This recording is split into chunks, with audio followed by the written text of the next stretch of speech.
Estaba intentando escribir una historia que no se sintiera ajena. Pensé que podría empezar con una historia vivida. ¿Cuál es una que recuerdo? Luego pensé cuál es la primera que recuerdo. Y entonces me llegó la intriga, ¿cómo es que la memoria puede recordar ciertas cosas? ¿Hasta dónde, en el tiempo, se puede recordar? ¿Por cuánto tiempo? Están grabados los recuerdos en alguna región del cerebro. Al principio no había cerebro. Solo estaban las células, cada una haciendo lo suyo, sin preguntar, sin compartir. Respondían al mundo como podían, a la luz, al calor, a los químicos, a los estímulos simples, respuestas simples. Luego, algunas comenzaron a trabajar juntas. Se agrupaban, se comunicaban, se organizaban. Y de esa cooperación nació algo nuevo, la primera neurona. Una célula que no solo sentía, sino que transmitía. No un grito, sino un susurro eléctrico. Con los siglos millones de ellos esas neuronas aprendieron a formar redes. No solo una detrás de otra, sino como una telaraña viviente. Aparecieron las primeras redes neuronales difusas, como las de las medusas. Un sistema nervioso sin centro, sin dirección, sin capitán. La vida entonces podía nadar, encogerse, huir. Pero no podía recordar. No podía tomar decisiones complejas. No podía imaginar. Fue entonces cuando, en algunas criaturas, las neuronas empezaron a reunirse. A formar nudos, ganglios, pequeños centros de control. Como si algunas neuronas decidieran que el caos ya no era suficiente. Y un día, la evolución construyó un cerebro. No fue de golpe, ni con un plan. Fue a prueba y error. Miles de errores, un acierto. Primero fue un cordón nervioso. Luego una burbuja en un extremo, el encéfalo. Y en algunos animales, como nosotros, esa burbuja se volvió un universo de conexiones. Allí, en esa masa gelatinosa, la vida descubrió cómo verse a sí misma. Así nació el cerebro. De la necesidad de coordinar. De la posibilidad de recordar. De la extraña alquimia entre lo que fue y lo que podría ser. No fue un arquitecto quien diseñó los sentidos. Fueron los sentidos los que exigieron un arquitecto. El tacto vino primero. Después la luz.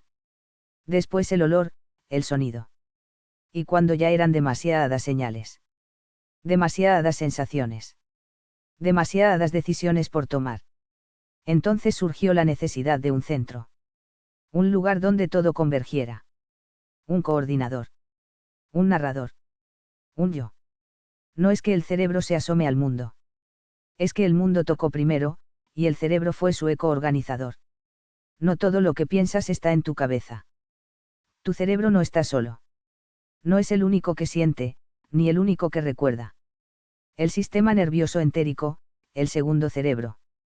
En lo profundo de tu abdomen, entre las vueltas del intestino, hay una red de más de 100 millones de neuronas. Sí, más que en la médula espinal. Se llama sistema nervioso entérico.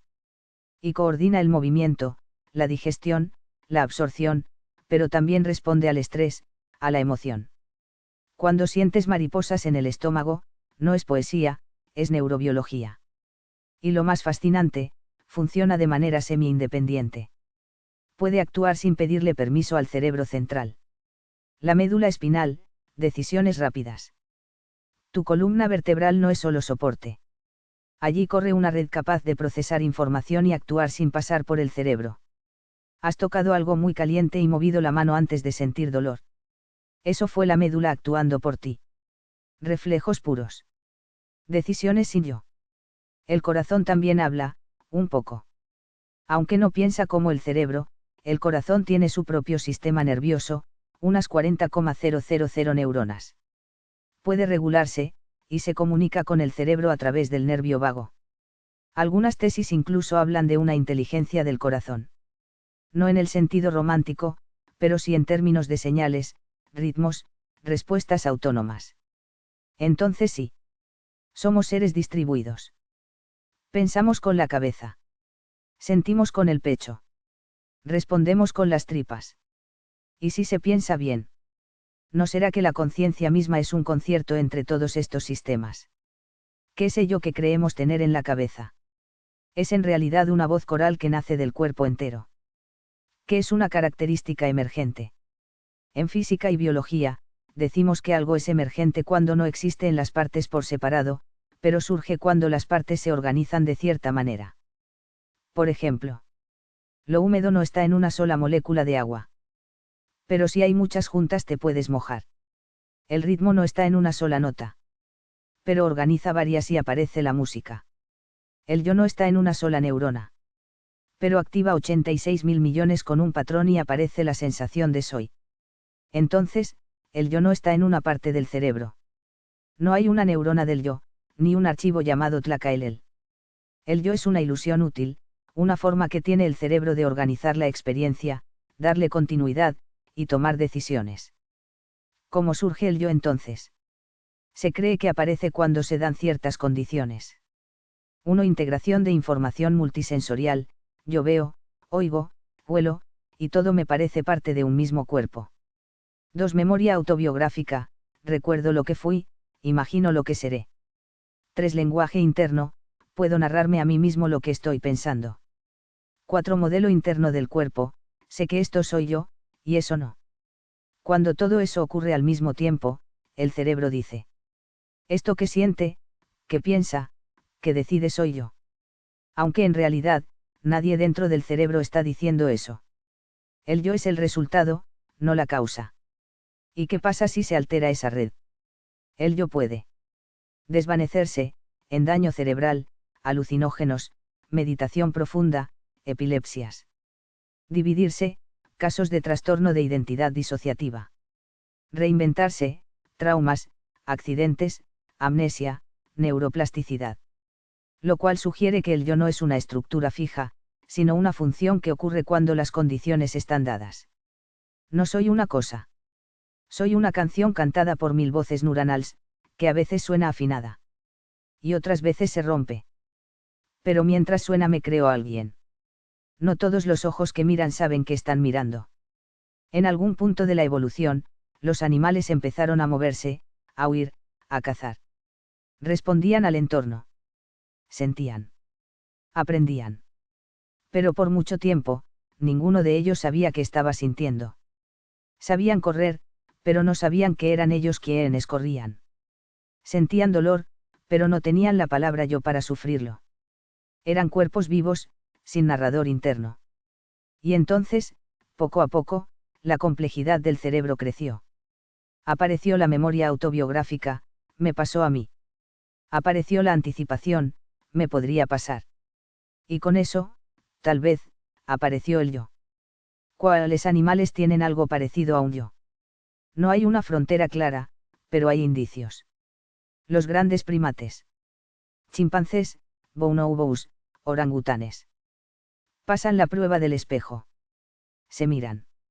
Ven una mancha en su frente. Se tocan la frente, no el espejo. Eso indica reconocimiento de sí mismos.